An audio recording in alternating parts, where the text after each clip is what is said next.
Yeah. So Zina, the UAE, we're talking about the UAE wellness strategy. So UAE wants to establish itself as a top wellness destination. Just a month ago, they launched 24 hours in Dubai, which is a 24-hour visa and for emergency healthcare needs, which is phenomenal. And there's one five-star wellness hotel in the world, which is a new category founded by DHA and Dubai Tourism to support that wellness strategy. And there's one now, and in 2030, there's going to be 50.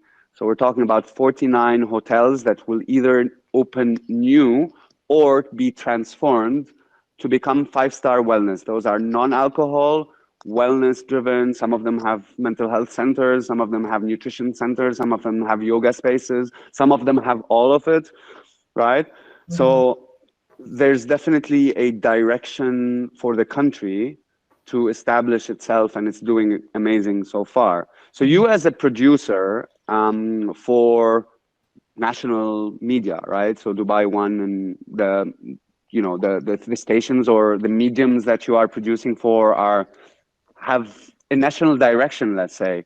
So I want to know from you, how do you see this happening? How do you see, like, the role of media, and like your role, like how does it make you, like, yeah, how, you working now, like you've done different kind of productions, and I'd love you to also tell us about kind of your history with production and how wellness production is different, and how do you feel it adds to the UAE wellness strategy and to people's lives. Thank you for that, Roger, and congratulations on the big announcement with Zvooni. Um, as I mentioned earlier, I've been here since 2006. I was a TV reporter, I was a producer, I was writing for news websites. And at that time, wellness meant, spas, massages, facials. But now it's taken on a whole new meaning. And I'd like to just share with you the story, my experience producing for news programs in the 10 years, more than 10 years as a journalist and producer. I've definitely seen the conversation shifting. The media coverage went from mental health as a standalone topic, to an issue that really affects every aspect of our lives. So I remember 2019, before the pandemic hit, on the radio, we interviewed a gentleman who tried to commit suicide, and he was rescued by Dubai police at his home before he could succeed in killing himself. And I remember it being such a big story for us because up until then we were never allowed to cover suicide or even say the word suicide on air. So it opened up a conversation about men's mental health. The fact that we had the gentleman crying in our studio telling us his story, and we had a Dubai police officer recalling that period that he burst through the doors and rescued this gentleman and saying, I'm not going to arrest you. It's in the law that I can put you in prison because you tried to take your own life, but that is not the approach that we're going to take. We are going to seek help on your behalf. And then what they did is they actually flew over the family of this gentleman who was a failed businessman, essentially. And that's why he tried to commit suicide, because he didn't have, he felt like a failure, his business didn't succeed, etc. And that was 2019. And after that, the pandemic kicked in and affected many people mentally, and that really tipped the scale because many of us were affected. We talked about it more, we opened up to each other more, and we told people when we couldn't take it anymore, basically. So the issue of well-being, wellness, mental health suddenly wasn't attached to one person or one story or one headline. It was a key consideration in our quality of living. It was a thing that we talked about every day through work, through parenting, through many different topics. And, because of that, we began questioning the way we work, the way we interacted with each other, the lack of support we as expats have here because we don't have our, relatives supporting us. Um, we really came out with a cry for help, saying, I need more support from my colleagues, I need more support from my employer, I need more support from the government. So this conversation really led to many changes. Bosses are more considerate and flexible now. We're more understanding of each other's issues, and we've normalized that cry for help. Whereas before, if someone asks for help from HR, hey, I couldn't take it anymore, it was a big scandal. And now everyone's doing it.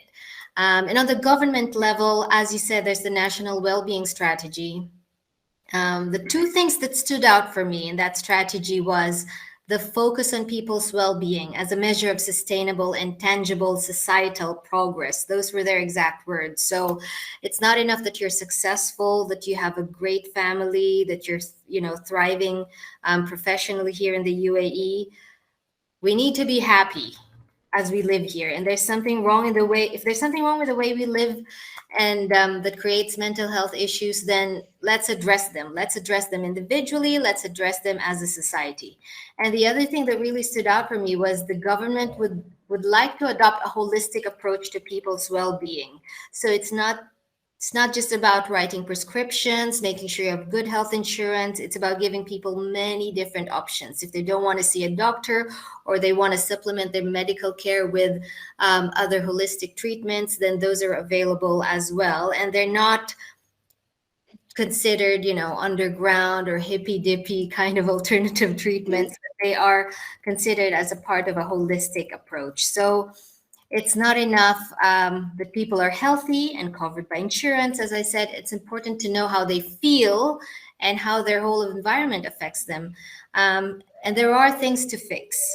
In 2022, I'm sure a lot of you will be familiar with the Sigma 360 Global Wellbeing Survey. They come out with it every single day. Last year, the survey found that 97% of 18 to 34-year-olds in the UAE were burnt out. That's a huge number, considering a big chunk of our workforce is, they're very young. And that's despite the fact that the physical well-being index here in the Emirates is 65.4, and that's a lot higher than the global average of 60. So it's not enough that you're fit, that you've got muscles, that you have a healthy diet. It's important that you're healthy here as well. And so earlier this year, there was another survey by McKinsey. It found that 2/3 of GCC residents experience symptoms of poor mental health and well-being. And so the conversation is not only here, but also region-wide. And I think there's also a cultural aspect to it that, a lot of Arabs will not open up about their mental health, but the pandemic really pushed them to their limits. And it's a great thing that, these facts are laid out before we could find a solution. And as a result, we've got a national well-being survey that the government is focusing on. The KHDA, Dubai's school regulator, private school regulator, they now focus on well-being surveys among students and teachers. And so there are many different tools. And it also kind of promoted this industry of a wealth of wellness practitioners. And honestly, Roger, before I joined your group, I had no idea that these people existed, that these people were offering their services, and that there was a need for these people. So I'm very grateful to have joined your group, and I'm very grateful that you have invited me here. And in the media now, every week we've got a wellness practitioner talking about problems and solutions.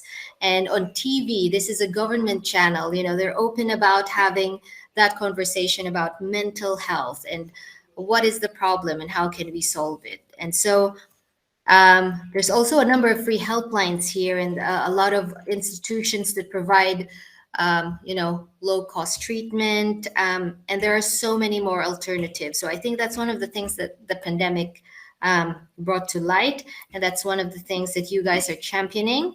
And I think that, from here and with your partnership with Zbooni, I think we're moving in the right direction. And I can't wait to see what the next few years will bring, and how mental health is being conveyed in the media landscape. That's it. Zeena, thank you. Zeena, you said something. You discovered that there is an underlying current in mental health and wellness, and you're absolutely right. I was part of that now when I was in Dubai. I just came back here. So Reconnect was started in the UAE. Most of our practitioner base in the UAE, and we do most of our work in the UAE, although I am in Lebanon. So, at some point I was having a conversation with one of the coaches, and I told him, us being part of that group does not mean everybody in this country is aware of mental health and wellness. Just because you feel you belong to this network, it doesn't mean it's like the mainstream. It's not the mainstream, but it's like you said, it's an underlying current.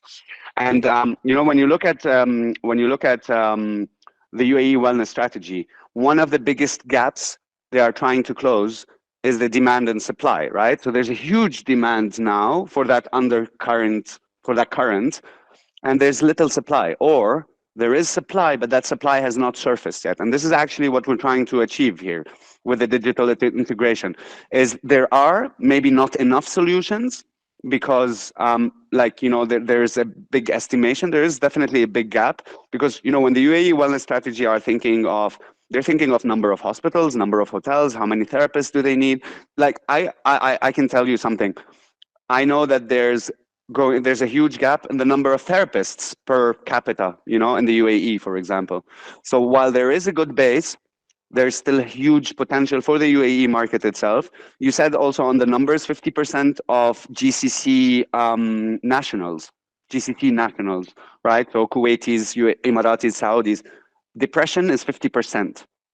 Okay, so we're talking 50% depression, 97% burnout, tap tap tap. So there's definitely a huge need um, that we can all fulfill. And I always like to say, you were talking about the change, how things are changing and evolving in the UAE. And I have to say, God bless the UAE.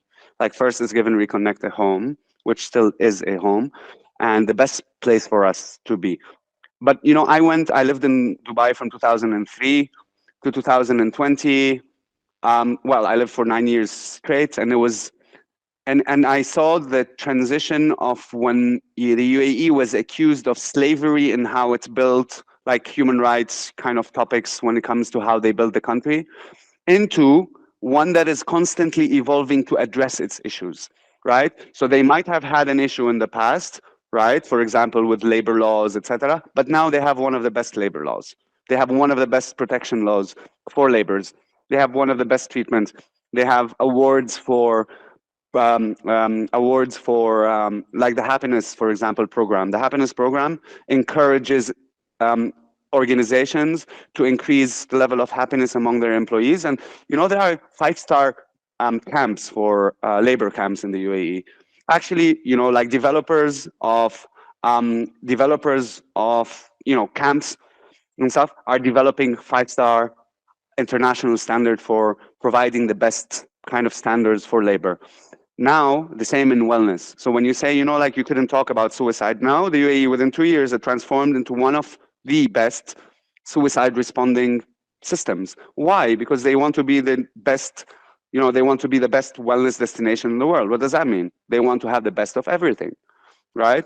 And fortunately, I think we do have already the best of everything. It's just about how do we really spiral it out and how do we bring it to a bigger audience. And that's why I say, I wanted you and Antonio to be here, because Antonio is also from the tech side, you're from the media side, and we're trying to really, as much as possible, to build together.